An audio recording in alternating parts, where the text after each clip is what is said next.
আসসালামু আলাইকুম, শুভেচ্ছা সহ সকলকে স্বাগত জানাচ্ছি চ্যানেল আই সংবাদে। এখনকার আয়োজন নিয়ে আপনাদের সাথে আছি আমি ফাবলিহা বুশরা।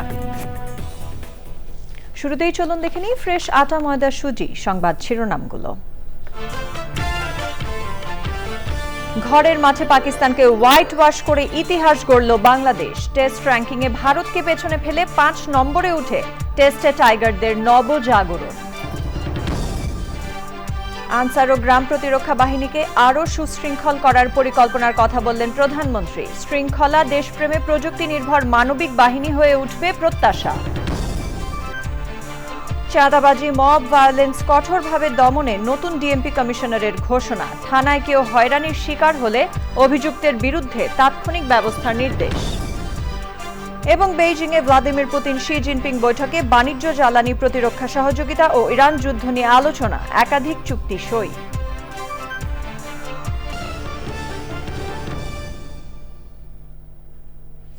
সংবাদ শিরোনামগুলো জানাচ্ছিলাম। এখনকার সংবাদ আয়োজন একই সঙ্গে চ্যানেল আইয়ের ইউটিউব চ্যানেল এবং চ্যানেল আইয়ের ওটিটি প্ল্যাটফর্ম আই স্ক্রিনে লাইভ স্ট্রিম হচ্ছে। এবার জানাবো বিস্তারিত। ডাচ বাংলা ব্যাংক সিরিজের দ্বিতীয় ও শেষ টেস্টে পাকিস্তানকে 78 রানে হারিয়ে সিরিজে হোয়াইট ওয়াশ করেছে বাংলাদেশ। স্বাগতিকদের দেয়া 337 রানের টার্গেটে 358 রানে অল আউট হয়েছে সফরকারীরা। এ নিয়ে পাকিস্তানের বিপক্ষে টানা 2 টেস্ট সিরিজ জিতল বাংলাদেশ, আর টানা টেস্ট ম্যাচ জিতেছে 4টি। সিরিজের ধারাভাষ্য সরাসরি শুনিয়েছে রেডিও ভূমির মোবাইল অ্যাপ ও 92.8 FM। তানভীর আহমেদের রিপোর্ট। আরেকটি জয়, আরেকটি ইতিহাস। ঘরের মাঠে পাকিস্তানের বিপক্ষে বাংলাদেশের প্রথম টেস্ট সিরিজ জয়। Bangladesh repeat what they did when they went to Pakistan in the year 2024. Mirpur test জেতার পর সিলেটেও দাপট দেখালো টাইগাররা। এই জয় বাংলাদেশের জন্য বিশেষ গুরুত্বপূর্ণ। টেস্ট চ্যাম্পিয়নশিপের পয়েন্ট তালিকায় ভারতকে পেছনে ফেলে 5ম স্থানে উঠে এসেছে বাংলাদেশ।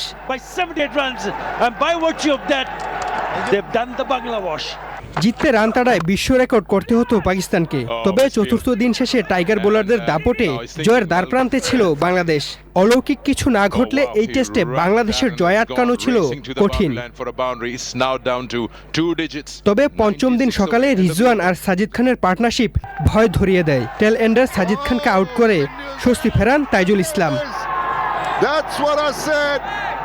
এরপর মুহূর্তে বদলে যায় ম্যাচের চিত্র। সেঞ্চুরির দ্বারপ্রান্তে থাকা রিজওয়ানও আর বেশিক্ষণ টিকতে পারেননি। খুররাম শেহজাদকে আউট করে জয় উল্লাসে মাতে Bangladesh.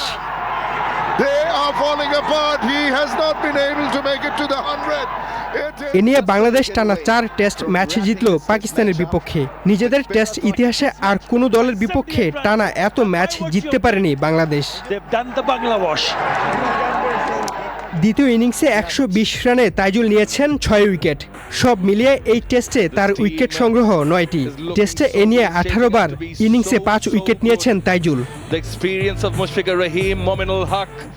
Tanvir Ahmed, sports desk, channel I. নিষ্ঠা, শৃঙ্খলা ও দেশপ্রেমের মাধ্যমে আনসার ও গ্রাম প্রতিরক্ষা বাহিনী ভবিষ্যতে প্রযুক্তি নির্ভর মানবিক ও সামাজিক বাহিনী হিসেবে আত্মপ্রকাশ করবে বলে আশা প্রকাশ করেছেন প্রধানমন্ত্রী তারেক রহমান। শান্তি শৃঙ্খলা রক্ষায় ভূমিকার কথা উল্লেখ করে আনসার ও গ্রাম প্রতিরক্ষা বাহিনীর জাতীয় সমাবেশে প্রধানমন্ত্রী বলেছেন, এই বাহিনীকে আরও সুশৃঙ্খল করে গড়ে তুলতে সুনির্দিষ্ট পরিকল্পনা নেওয়া হয়েছে। রাহুল রায়ের রিপোর্ট।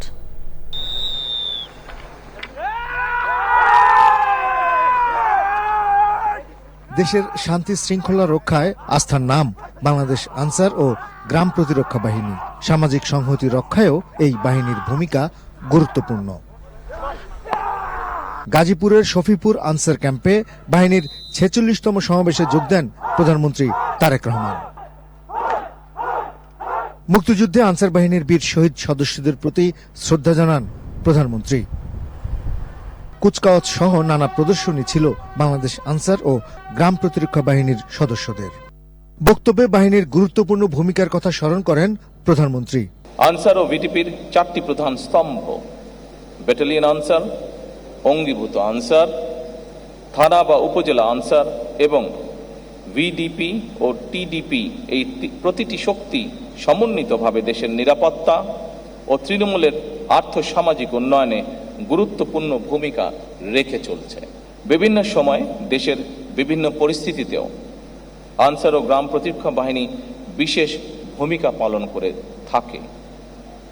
2024 সালের 5ই আগস্ট রক্তক্ষয়ী গণঅভ্যুত্থান পরবর্তী সংকটময় পরিস্থিতিতে দেশের সকল থানা পাহারা, ট্রাফিক ব্যবস্থাপনা এবং গুরুত্বপূর্ণ স্থাপনায় নিরাপত্তা সহায়তা প্রদানেও এই ভূমিকা রেখেছে, গুরুত্বপূর্ণ ভূমিকা অবদান রাখছে। বাহিনীকে নিয়ে নানা পরিকল্পনা তুলে ধরে নিজের প্রত্যাশার কথাও জানান প্রধানমন্ত্রী। ভিডিপি বিধিমালা 2026, অঙ্গীভূত আনসার বিধিমালা 2026 এবং আনসার ব্যাটালিয়ন সদস্য নিয়োগ ও পদোন্নতি বিধিমালা 2026 এর খসড়া প্রণয়নের কার্যক্রম বলা যায় প্রায় চূড়ান্ত পর্যায়ে রয়েছে। একই সঙ্গে উপজেলা পর্যায়ে এই বাহিনীর কার্যক্রম আরও শক্তিশালী করতে উপজেলা আনসার প্রবিধিমালা 2026 প্রণয়নেরও উদ্যোগ গ্রহণ করা হয়েছে। প্রশাসনিক স্বচ্ছতা ও শৃঙ্খলা জোরদার করার লক্ষ্যে বাহিনীর সদর দপ্তরে বায়োমেট্রিক উপস্থিতি ব্যবস্থা চালু করা হয়েছে, যা আধুনিক ও জবাবদিহিমূলক ব্যবস্থার একটি গুরুত্বপূর্ণ দৃষ্টান্ত। বাংলাদেশ আনসার ও গ্রাম প্রতিরক্ষা বাহিনী ভবিষ্যতে প্রযুক্তি নির্ভর মানবিক সামাজিক বাহিনী হিসাবে ইনশাল্লাহ আত্মপ্রকাশ করবে। বাহিনীর সদস্যদের বিভিন্ন প্রশ্নের উত্তরও দেন সরকার প্রধান। পরে আনসার ও গ্রাম প্রতিরক্ষা বাহিনীর একাডেমিক ভবন পরিদর্শন করেন প্রধানমন্ত্রী তারেক রহমান। রাহুল রায়, চ্যানেল আই, গাজীপুর। সুন্দরবনের অভয়ারণ্য এলাকায় বন বিভাগের স্মার্ট পেট্রোলিং টিমের গুলিতে এক জেলের মৃত্যুর ঘটনাকে কেন্দ্র করে উত্তপ্ত হয়ে উঠেছে সাতক্ষীরার শ্যামনগর। অভিযোগ, বৈধ পাস নিয়ে মাছ ও কাঁকড়া আহরণে গেলেও মেলেনি নিরাপত্তা। ওই ঘটনার পর বিক্ষোভ, হামলা ও ভাঙচুর হয়েছে বন বিভাগের কার্যালয়ে। ঘটনার সুষ্ঠু তদন্ত ও দায়ীদের শাস্তির আশ্বাস দিয়েছে প্রশাসন। ড্যানিয়েল সুজিত বোসের রিপোর্ট। সুন্দরবন একদিকে অপরূপ প্রাকৃতিক সৌন্দর্য, অন্যদিকে জীবিকার কঠিন সংগ্রাম। সেই বনেই এবার গুলিতে প্রাণ গেল জেলে আমিনুর রহমান গাজীর। প্রত্যক্ষদর্শীদের দাবি, 13ই মে বৈধ পাস নিয়ে 4 জেলে সুন্দরবনে প্রবেশ করেন। সোমবার সকালে কাঁকড়া আহরণের সময় বন বিভাগের স্মার্ট পেট্রোলিং টিমের গুলিতে ঘটনাস্থলে নিহত হন আমিনুর রহমান গাজী। ঘটনার জেরে বন বিভাগের কার্যালয়ে হামলা ও ভাঙচুর চালায় জেলে ও স্থানীয়রা। খালে আমরা লাগাইছিলাম, আর এই মহাবারকের এই টিম এরা যাইয়ে আমেরিকা ওখানে যাইয়ে আমেরিকা ডেকেছে। ডাকার পর আমরা আসিনি, তাই আমেরিকায় গুলি করেছি। একটা লোক আছে, ও গুলিতে গুলি মারা গেছে। লাস্টে আমরা নিয়ে আসছি আমার টাকা দেওয়ার পরেও যদি আমাকে এত হয়রানি হতে হয় হাতে বা আমাকে নিয়মিত আমাকে মারতে। সাধারণ জেলে বাউলের এই ধরনের ক্ষতিগ্রস্ত না হয় সে আশাবাদ ব্যক্ত করি। ঘটনার পর ভার্চুয়ালি যুক্ত হয়ে সমবেদনা জানান পরিবেশ, বন ও জলবায়ু পরিবর্তন প্রতিমন্ত্রী। দেন সঠিক তদন্ত, বিচারের আশ্বাস। সুন্দরবনের জীবিকা আর জীবনের লড়াইয়ের পাশাপাশি আবারও উঠেছে নিরাপত্তার প্রশ্ন। উত্তপ্ত শ্যামনগর পরিস্থিতি দাবি করছে যথাযথ তদন্ত, আইনি পদক্ষেপের। Daniel Sujit Bose, channel I, Khulna. চাঁদাবাজি, উগ্রবাদ ও মব ভায়োলেন্স কঠোরভাবে দমন করার ঘোষণা দিয়েছেন নতুন ডিএমপি কমিশনার মোসলেউদ্দিন আহমদ। থানায় সেবা নিতে গিয়ে কোনো নাগরিক হয়রানির শিকার হলে সংশ্লিষ্ট পুলিশ সদস্যের বিরুদ্ধে তাৎক্ষণিক ব্যবস্থা নেওয়ার নির্দেশ দিয়েছেন তিনি। জামিনে বের হওয়ার শীর্ষ সন্ত্রাসীদের বিরুদ্ধে সাঁড়াশি অভিযান চলমান উল্লেখ করে নতুন ডিএমপি কমিশনার বলেন, চলতি মাসে 2000-এর বেশি চাঁদাবাজ ও মাদক কারবারিকে আটক করা হয়েছে। শহীদুল্লাহ রাজুর রিপোর্ট। দায়িত্ব নেওয়ার 3 দিন পর নিজের পরিকল্পনার কথা তুলে ধরতে ডিএমপি কমিশনার মোসলেউদ্দিন আহমেদের প্রেস ব্রিফিং। নগরীর আইনশৃঙ্খলা পরিস্থিতি তুলে ধরেন তিনি। দায়িত্ব পালনে কোনো পুলিশ সদস্য অবহেলা করলে তাৎক্ষণিক ব্যবস্থা নেওয়ার ঘোষণা দেন নতুন ডিএমপি কমিশনার। রাজধানীর থানাগুলো দালাল মুক্ত করার দৃঢ় প্রত্যয় জানান তিনি। বাংলাদেশ পুলিশ শীর্ষ সন্ত্রাসীদের বিরুদ্ধে সাঁড়াশি অভিযান শুরু করেছে। গত 5ই আগস্টের গণঅভ্যুত্থানের পর দীর্ঘ 15-20 বছর ধরে কারাগারে যে শীর্ষ সন্ত্রাসী ছিল অনেকেই জামিনে মুক্ত হয়েছেন। তো যারা অপরাধ জগতে সক্রিয় হওয়ার চেষ্টা করছে এবং যারা অপরাধ এবং অপরাধীদের সেই গ্রুপে আবার তারা সংগঠিত করছে, তাদেরকে আমরা অবশ্যই গ্রেফতার করব। ছিনতাই, চাঁদাবাজি ও কিশোর গ্যাংয়ের বিরুদ্ধে জিরো টলারেন্স উল্লেখ করে তিনি বলেন, কোনো অপরাধী ছাড় পাবে না। নিরাপদ নগরে গড়ে তোলাই হচ্ছে আমার চ্যালেঞ্জ। পাশাপাশি আমাদের যে প্রযুক্তি নির্ভর অপরাধ, বিশেষ করে অনলাইন প্রতারণা, অনলাইন যেটা মোবাইল ব্যাংকিং, জালিয়াতি, সাইবার অপরাধ, এগুলো কিন্তু দ্রুত বিস্তার লাভ করছে। মাদক, সংঘবদ্ধ অপরাধ এবং অপরাধীদের নেটওয়ার্কের বিরুদ্ধে আমাদের শক্ত অবস্থান। এই ট্রাফিক ব্যবস্থাকে আমরা ঢেলে সাজানোর উদ্যোগ নিয়েছি। বর্তমান আসন্ন পবিত্র ঈদুল আজহায় নগরীর নিরাপত্তায় কয়েক স্তরের নিরাপত্তা ব্যবস্থা নেওয়ার কথা জানান DMP commissioner. Shahidullah Raju, channel I, Dhaka. বাংলাদেশে রিয়েল এস্টেট মার্কেট কত দ্রুত বাড়ছে, চাইতাম দেশে ইনভেস্ট করতে, কিন্তু আমেরিকান সিটিজেন হয়ে বাংলাদেশে ফাইন্যান্সিং পাওয়াটা কঠিন। আপনারা যারা দেশকে ভালোবাসেন, দেশে ইনভেস্ট করতে চান, framework finance is the right choice. প্রবাস থেকে নিশ্চিন্তে বাড়ি কিনুন দেশে। এই প্রথম আপনার ইউএসএ ক্রেডিট কোয়ালিফিকেশন দিয়ে বাংলাদেশে ফাইন্যান্স করতে পারবেন আপনার স্বপ্নের ফ্ল্যাট। Framework finance. বহু মেরুর বিশ্ব ব্যবস্থা গড়ে তোলার ঘোষণাপত্রে সই করেছেন রুশ প্রেসিডেন্ট ভ্লাদিমির পুতিন ও চীনা প্রেসিডেন্ট শি জিনপিং। বেইজিংয়ে দ্বিপাক্ষিক বৈঠকে বাণিজ্য ও প্রযুক্তি বিষয়ে 20টিরও বেশি চুক্তিতে সই করেছেন দুই নেতা। রুশ প্রেসিডেন্ট বলেন, রাশিয়া চীন সম্পর্ক অভূতপূর্ব উচ্চতায় পৌঁছেছে। বৈঠকে বাণিজ্য, জ্বালানি, প্রতিরক্ষা সহযোগিতা ও ইরান যুদ্ধ নিয়ে আলোচনা করেছেন পুতিন ও শি জিনপিং। সুদীপ্তা মাহমুদের রিপোর্ট। চীন সফরের দ্বিতীয় দিন বুধবার সকালে বেইজিংয়ে গ্রেট হল অব দ্য পিপলে রুশ প্রেসিডেন্ট ভ্লাদিমির পুতিনকে রাজকীয় সংবর্ধনা দেন চীনা প্রেসিডেন্ট শি জিনপিং। সে সময় বাজানো হয় চীন ও রাশিয়ার জাতীয় সঙ্গীত।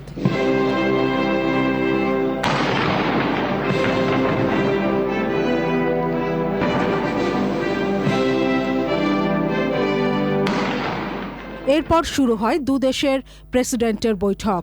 আলোচনায় অগ্রাধিকার পায় জ্বালানি, বাণিজ্য, নিরাপত্তা, অবকাঠামো ও কৌশলগত সহযোগিতা জোরদারের বিষয়। বৈশ্বিক রাজনীতি ও অর্থনৈতিক পরিস্থিতি নিয়ে আলোচনা করে পারস্পরিক সহযোগিতা আরও বাড়ানোর প্রতিশ্রুতি দেন দুই নেতা। পুতিন শি জিনপিংয়ের বৈঠকের পর একাধিক চুক্তি সই করে দুদেশ। চীনের রাষ্ট্রীয় গণমাধ্যম চায়না টাইমস জানিয়েছে, 2001 সালে সই করা একটি মৈত্রী চুক্তির সম্প্রসারণে একমত হয়েছে রাশিয়া ও চীন। 2022 সালে রাশিয়া ইউক্রেন যুদ্ধ শুরুর পর রাশিয়ার শীর্ষ বাণিজ্যিক অংশীদার হয়ে ওঠে চীন। মস্কোর ওপর পশ্চিমা নিষেধাজ্ঞার পরও রাশিয়ার তেলের সবচেয়ে বড় ক্রেতা ও গুরুত্বপূর্ণ মিত্র বেইজিং।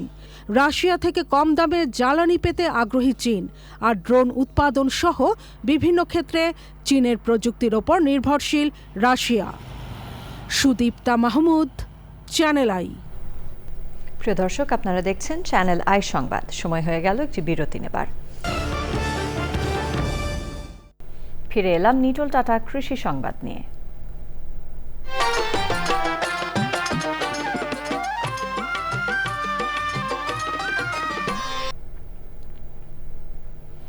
শরীয়তপুরের নশাসন ইউনিয়নের শাওরা গ্রামে গড়ে উঠেছে সাফল্যের এক উজ্জ্বল দৃষ্টান্ত। উদ্যোক্তা আলমগীর হোসেনের প্রায় 6.5 একর জমির আম্রপালির বাগান এখন শুধু অর্থনৈতিক সাফল্যের গল্পই নয়, নতুন উদ্যোক্তাদেরও দেখাচ্ছে স্বপ্নের পথ। কৃষি বিভাগের মতে স্থানীয়ভাবে নিরাপদ আম উৎপাদনে এমন উদ্যোগ গুরুত্বপূর্ণ ভূমিকা রাখবে। শরীয়তপুর থেকে এস এম মুজিবুর রহমানের রিপোর্ট। নড়িয়া উপজেলার শাওরা গ্রামে বিশাল আম্রপালির বাগান যেন বদলে দিয়েছে পুরো এলাকার চিত্র। 2020 সালে প্রায় 25 লাখ টাকা ব্যয়ে এই বাগান গড়ে তোলেন উদ্যোক্তা আলমগীর হোসেন। শুরুতে ছিল নানা প্রতিকূলতা, শঙ্কা আর অনিশ্চয়তা, তবে ধৈর্য, পরিশ্রম আর আধুনিক পরিচর্যার মাধ্যমে এখন সেই বাগানই হয়ে উঠেছে সফলতার প্রতীক। 2 বছর যাবত আমি আম বিক্রি শুরু করছি, এতে 10 লক্ষ টাকার আম বিক্রি করছি। তবে এবার ফলন ভালো হয়েছে মাশাআল্লাহ। বাজার যদি ঠিকঠাক মতো থাকে তাহলে 35 থেকে 40 লক্ষ টাকার আম আমি বিক্রি করতে পারবো। আলমগীরের এই সফলতা আশপাশের মানুষের মাঝেও ব্যাপক আগ্রহ তৈরি করেছে। আমাদের এখানে বাগান হওয়ার কারণে আমরা নিরাপদ আম খেতে পারি। আমিও খুব একটা পরিকল্পনা নিয়েছি যাতে ভবিষ্যতে আমি একটা আম বাগান করব। যদি আমাদের আরো বেশি আম বাগান হয়, তাহলে এরকম বড় বড় আম বাগান হয়, তাহলে আমরা দেখা যায় বাইরের থেকে আম আসা লাগবে না, আমরা পুরোপুরি ভেজাল মুক্ত টাটকা আমটা খেতে পারবো।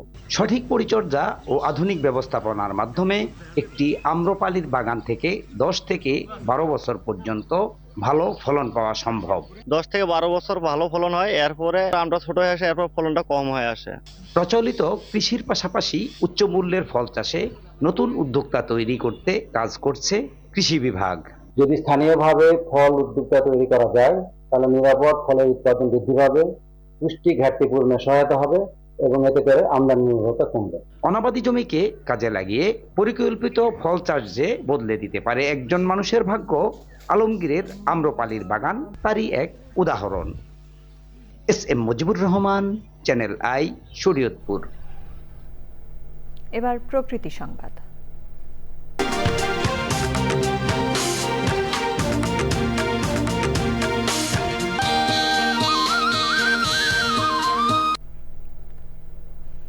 গাইবান্ধার গোবিন্দগঞ্জে অবৈধ ইটভাটার বিষাক্ত ধোঁয়ায় নষ্ট হচ্ছে শত বিঘা জমির বোরো ধান, পাট সহ বিভিন্ন ফল ফসল। চরম ক্ষতির শিকার কৃষকরা, ঝুঁকিতে জনস্বাস্থ্য ও পরিবেশ প্রকৃতি। আইন অমান্য করে লোকালয়ে গড়ে ওঠা অবৈধ ইটভাটার বিরুদ্ধে ব্যবস্থা নেওয়ার দাবি জানিয়েছেন ক্ষতিগ্রস্ত কৃষক ও স্থানীয়রা। ফারুক হোসেনের তথ্য ভিডিওচিত্রে আফরোজা হাসির রিপোর্ট। বিবর্ণ তামাটে রং ধারণ করেছে গোবিন্দগঞ্জের প্রায় অর্ধশত বিঘা জমির বোরো ধান। ইটভাটার বিষাক্ত গ্যাস ও ধোঁয়াতে পুড়ে নষ্ট হয়েছে পাট, পটল, কলা, আম, সুপারিসহ বিভিন্ন ফল ফসল। পৌরসভার 1 নম্বর ওয়ার্ডের বোয়ালিয়ায় বিওবি ইটভাটাকে দায়ী করে উপজেলা নির্বাহী কর্মকর্তার কাছে অভিযোগ করেছেন খলসি, চাঁদপুর ও শাকপালার কৃষকরা। কয়েক বছর যাবতে আমাদের এই ফসল, অনেক কৃষকের ফসল নষ্ট হচ্ছে। আমাদেরকে আশ্বাস দিয়ে ডাকে না জানার পরে আবার তারা হুমকি দেয়, মারামারি করবো, তারা মামলা করবো, ছিনতাই মামলা করবো। হঠাৎ যেন এই জায়গায় না থাকে আর আমাদের এই ক্ষতিপূরণ দেওয়া হোক, আমার এই ধরনের প্রত্যাশা। গাছগলন্তির যত ফসল সব এগুলা ভাটার গ্যাসের কারণে আমাদের পুড়ে ছাপ হচ্ছে। আমরা যেখানে বিচার দেই কোনো বিচার পাচ্ছি না ভাই। কলার জমি 1 বিঘা, এটা একবার পুড়িয়ে গেছে। ক্ষতিগ্রস্ত ফসলের ক্ষেত পরিদর্শন করে কৃষকদের ক্ষতিপূরণ ও প্রণোদনার আশ্বাস কর্তৃপক্ষের। বিষাক্ত গ্যাসের মাধ্যমে তাদের ফসল ক্ষতিগ্রস্ত হয়েছে, তাদের অভিযোগ আমরা আমলে নিয়ে আমরা একটা তদন্ত কমিটি গঠন করেছি। তাদেরকে ইটভাটার মালিকদের কাছ থেকে উপজেলা প্রশাসনের মাধ্যমে কিভাবে ক্ষতিপূরণ নিয়ে দেওয়া যায় সেদিকেও আমরা লক্ষ্য রাখবো। আইন অমান্যকারী অবৈধ ইটভাটা বন্ধে কর্তৃপক্ষ দ্রুত প্রয়োজনীয় পদক্ষেপ নেবে প্রত্যাশা কৃষক সহ পরিবেশবাদীদের। আফরোজা হাসি, প্রকৃতি ও জীবন ডেস্ক, চ্যানেল আই। এরই সাথে আয়োজনের শেষ পর্যায়ে আমরা, তবে যাবার আগে ফ্রেশ আটা ময়দা সুজি সংবাদ শিরোনামগুলো জানিয়ে দিচ্ছি আরও একবার। ঘরের মাঠে পাকিস্তানকে হোয়াইট ওয়াশ করে ইতিহাস গড়ল বাংলাদেশ। টেস্ট র্যাঙ্কিংয়ে ভারতকে পেছনে ফেলে 5 নম্বরে উঠে টেস্টে টাইগারদের নবজাগরণ। আনসার ও গ্রাম প্রতিরক্ষা বাহিনীকে আরও সুশৃঙ্খল করার পরিকল্পনার কথা বললেন প্রধানমন্ত্রী। শৃঙ্খলা, দেশপ্রেমে প্রযুক্তি নির্ভর মানবিক বাহিনী হয়ে উঠবে প্রত্যাশা। চাঁদাবাজি, মব ভায়োলেন্স কঠোরভাবে দমনে নতুন ডিএমপি কমিশনারের ঘোষণা। থানায় কেউ হয়রানির শিকার হলে অভিযুক্তের বিরুদ্ধে তাৎক্ষণিক ব্যবস্থার নির্দেশ। এবং বেইজিংয়ে ভ্লাদিমির পুতিন, শি জিনপিং বৈঠকে বাণিজ্য, জ্বালানি, প্রতিরক্ষা সহযোগিতা ও ইরান যুদ্ধ নিয়ে আলোচনা। একাধিক চুক্তি সই।